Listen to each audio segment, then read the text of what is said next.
Welcome back to Creatively Homemade, the Remote and Hybrid Professional. I'm thrilled to introduce Lesson 14 of our series.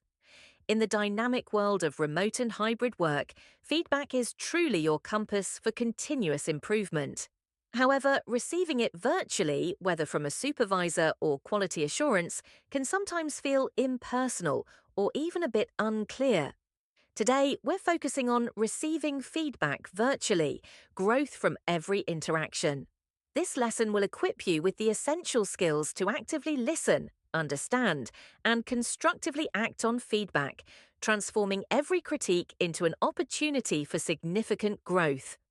Our goal is to empower you to listen, learn, and grow professionally. Let's get started. Receiving feedback in a virtual environment presents its own unique set of considerations.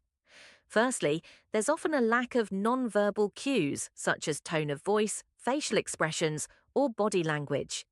This can make it hard to gauge the intent or severity of the feedback, especially if it's written.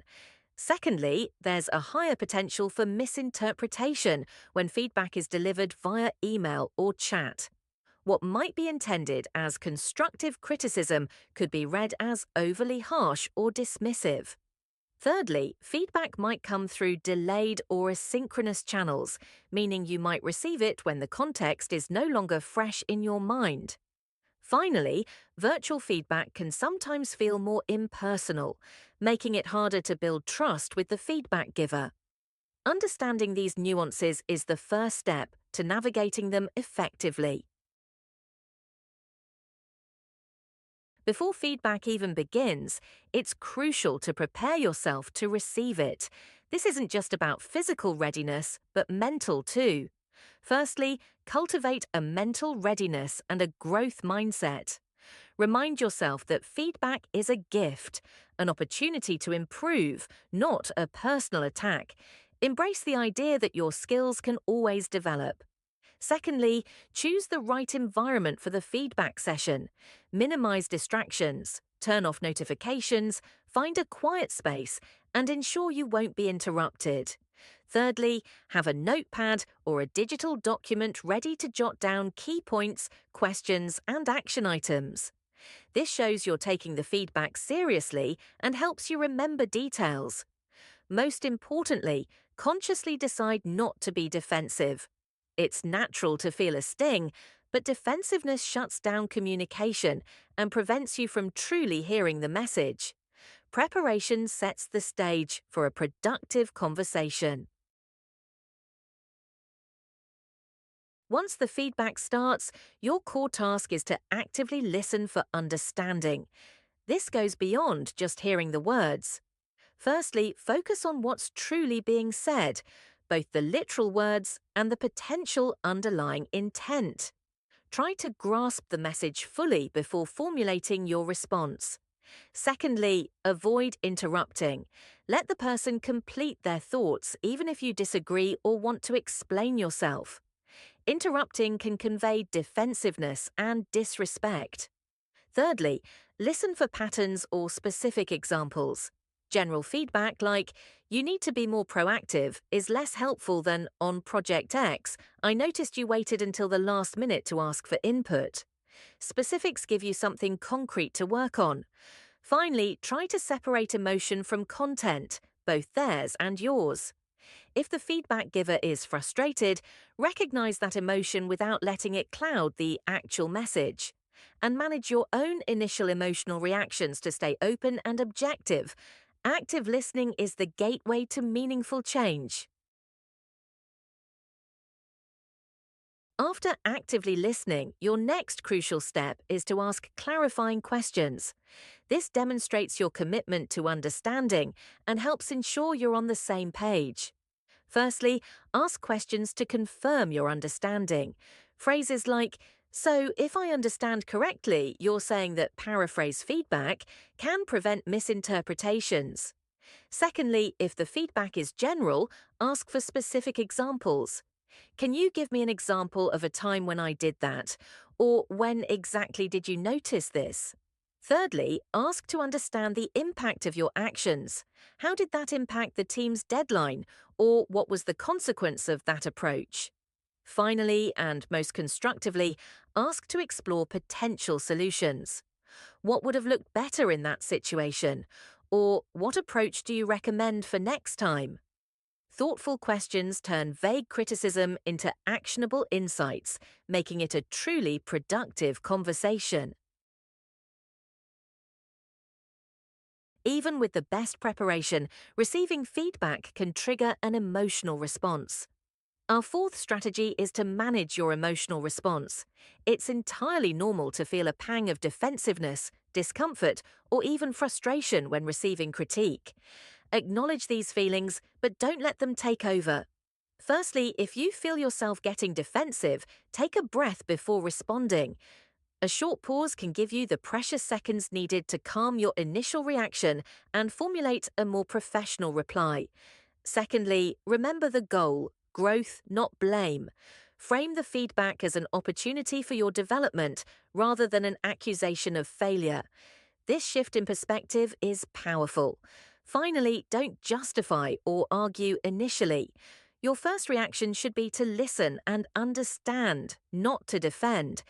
You can share your perspective later if necessary, but only after you've fully absorbed the feedback. Emotional control is key to truly benefiting from the interaction. Once you've received and understood the feedback, the crucial next step is to create an action plan. This demonstrates your commitment to improvement. Firstly, summarize the key takeaways from the feedback. What are the most important points you need to address? Secondly, identify 1-2 specific actionable steps you will take. Avoid trying to fix everything at once. For instance, instead of "I'll improve my communication," try "I will send a summary email after every client call." Thirdly, set clear deadlines or timelines for these actions. This adds accountability. And finally, outline how you'll track your progress. Will you check in with your supervisor? Track it in a personal journal? A well-defined action plan not only helps you improve, but also shows the feedback giver that their input is valued and acted upon, leading to stronger trust and future constructive dialogue.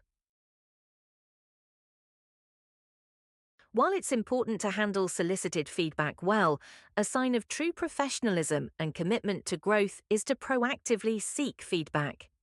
Don't wait for your annual performance review or for problems to arise. Regularly ask for input. Firstly, ask specific questions rather than general ones. Instead of "How am I doing?" try "What's one thing I could have done differently on that presentation?" or "How could I improve my contributions in our team meetings?"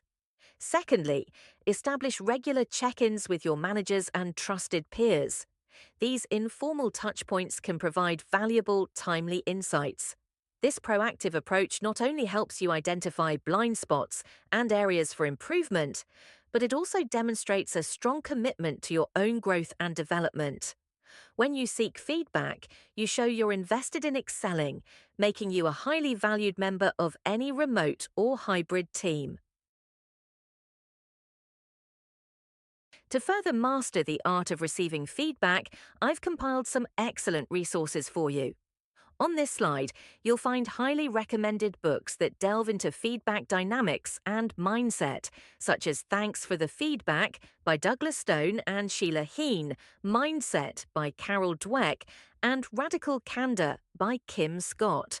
These offer powerful insights into how to embrace and utilize feedback effectively. Additionally, there are valuable online tools and practices like reflection journaling, using feedback frameworks such as SBI, practicing through role-playing, and utilizing goal-setting tools to track your progress. For all the full details and where to find these, please make sure to check the comprehensive description below this video. Let's bring it all together. Effectively receiving feedback is truly a catalyst for your remote professional excellence. We've built solid real-time communication skills with Lesson 9, Texting Etiquette, and perfected our responsiveness with Lesson 10, Responding in Chats. Then we tackled external challenges with Lesson 11, handling difficult people, and internal disagreements with Lesson 12, managing workplace conflict. We then empowered ourselves with Lesson 13, setting boundaries, protecting our time and focus.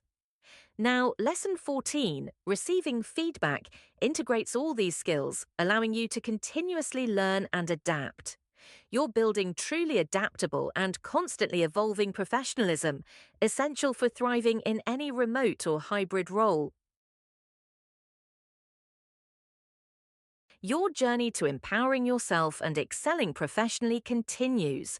I encourage you to identify your personal and professional boundaries and decide where you need to draw the line. Consciously practice polite declines, using alternatives when possible. Strive to manage expectations proactively by communicating your capacity. And critically, protect your focus and time by scheduling deep work. If you found this lesson helpful and want to continue building essential skills for your thriving remote and hybrid career, please subscribe to Creatively Homemade, the Remote and Hybrid Professional.